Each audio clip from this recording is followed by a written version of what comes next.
This video is on how to teach Chapter 10 on small group discipleship from our Discipleship for Church Leaders training manual. The purpose of this chapter is to discuss how small groups can be used to disciple Christians. Some key points from this chapter are that the early church was started in small groups.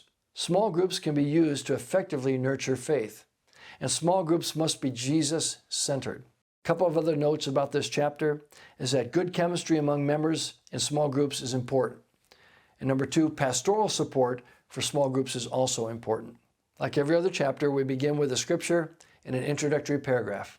Again, you can just read the paragraph out of the trainer's manual, or you can summarize it. We also begin this chapter with an opening question about what a small group is. And this is intended to get the discussion going about small groups. The first thing we introduce in this chapter is what a small group is. We define it. And it's generally typically between 5 and 12 people. It's a group that has regular meetings, and that these groups are formed in order to connect people to one another and to answer some questions about the Christian faith. In the next section, we talk about the biblical foundations for small groups.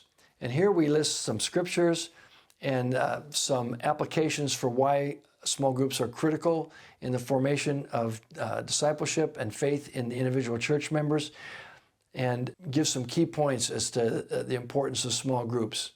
The last point in this section is that small groups are a place to nurture relational values.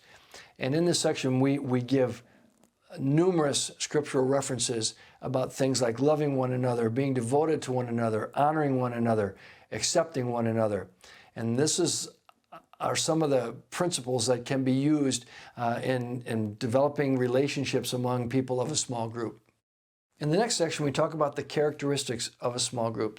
And we talk about small groups needing some common spiritual values. And here we use a technique of 4 different areas: upward, inward, outward, and forward. In upward, we're talking about the top priority being our relationship with God. In inward, we're talking about our relationship with one another and how we live in community together. Outward is how we teach people how to reach out to their communities, their neighborhoods, and to be a witness and be on mission for Jesus in their communities. And finally, we talk about forward, which means growing as a disciple, which means becoming more obedient, becoming more humble, and having a life change that we pass on to others. We also talk about the benefits of small groups in this section, and other types of groups that can become small groups. For example, service-oriented groups, ministry-oriented, gender-based groups, as we talked, men's and women's ministry. What about demographic groups? Youth, young adults, even empty nesters is another kind of small group community that you can think of in your church that might help in your discipleship program. The next thing we talk about is some of the challenges for small groups, and we also offer some possible solutions. Some of the challenges are exclusiveness, where people may feel left out. What about shyness? The fact that some people feel shy about joining a group. What about superficiality? Yeah, a group looks good on the outside, but it doesn't have a whole lot of spiritual depth.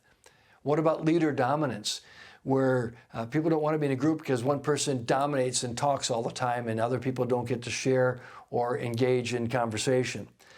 What about the personal problem dominance? That's where you go to a meeting and somebody dumps out all their personal problems and you spend the whole time listening to someone talk on and on about their personal problems.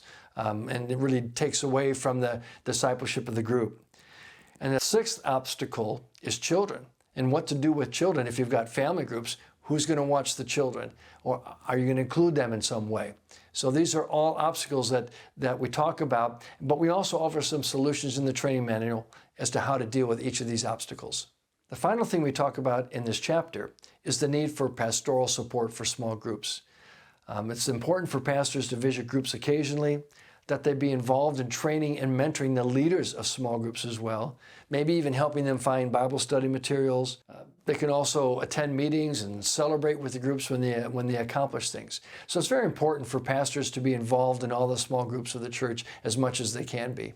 Again, there's an exercise at the end of this chapter on small group discipleship, and it's just a chance to kind of assess your church as far as what small groups are currently there, what other groups might be useful, where you're having successes, and where you need improvements. Thank you for watching this video on Chapter 10 Small Group Discipleship from our Discipleship for Church Leaders Training Manual.